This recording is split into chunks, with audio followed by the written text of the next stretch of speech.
Serial में आने वाला एक नया ट्विस्ट। जी हाँ, अब यहाँ पर अनुपमा ने साफ इनकार कर दिया है कि वो अनुज के संग अब नहीं रहेगी। अब मान की लव स्टोरी हमेशा हमेशा के लिए अधूरी रह जाएगी। पर लेकिन जिस पल का हम सभी फैंस को बेसब्री से इंतजार था, अब वो पल आ ही चुका है। जी हाँ, अनुज ने अनुपमा को मना ही लिया है।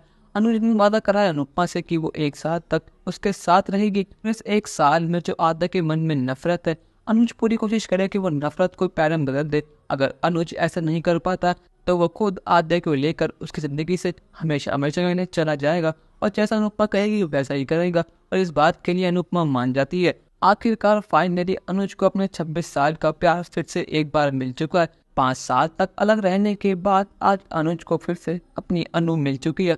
आज फिर से मान की लव स्टोरी पूरी हो चुकी है।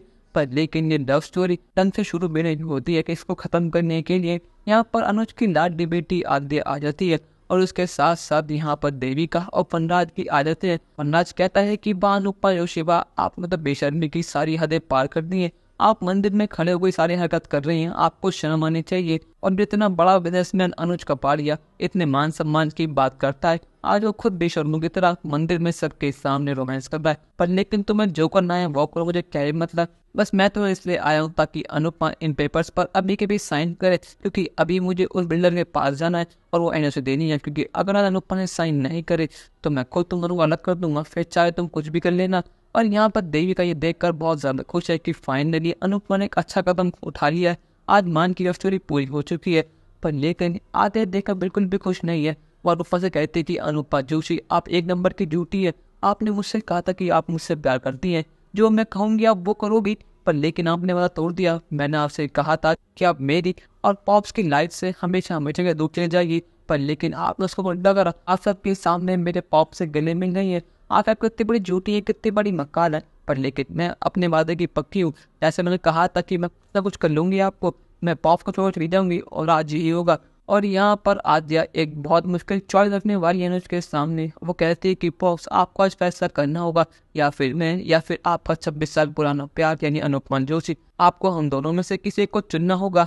और यहाँ पर अनुज ने फैसला कर लिया है कि वो अपने 26 साल के प्यार को चुनेगा और वो आद्या को फिर से एक बार हॉस्टल में छोड़ाएगा। क्योंकि उसे पता है आज नहीं तो कल आद्या को अपने पॉप्स की याद आएगी और वो भागी भागी उसके पास चली आएगी। और अनुज को पूरा यकीन है आज नहीं तो कल वो आद्या को मना ही लेगा। पर लेकिन यहाँ पर आद्या कहती है कि पॉप्स आप ये क्या कर रहे हैं। और यहाँ पर अनुपमा कहती है कि नहीं अनुज, आप बहुत ज़्यादा गलत कर रहे हैं। आपको मेरी कसम है कि आप आद्या को चुनेंगे, मुझे नहीं।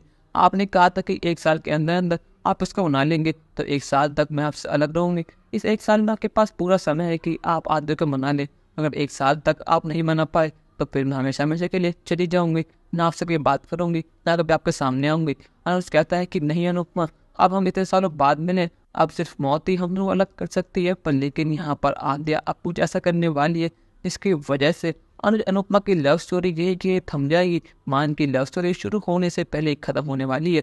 अब ये दोनों जुदा होने वाले हैं। और लेकिन वनराज बीच में कहता है कि अरे तुम्हें जो करना है करो, तुम्हें नाचना है, तमाशा करना है, जो मर्जी करो। पर लेकिन अनुपमा तुम पहले साइन कर दो। यहाँ पर अनुपमा वो पेपर्स फाड़ देती है और वह कहती है कि मिस्टर शाह जो करना है कर लीजिए, मैं पेपर्स पर बनने के बाद भी साइन नहीं करने वाली। अब जो आद्या ने करा है, क्या अनुज को उसके बाद आद्या को आश्रम में छोड़ देना चाहिए नहीं, क्योंकि उसकी वजह से उसे उसका 26 साल का प्यार नहीं मिल पाया। अपनी राय हमें कमेंट में तो बताइएगा और चैनल को अब तक नहीं सब्सक्राइब तो कर लीजिए। धन्यवाद।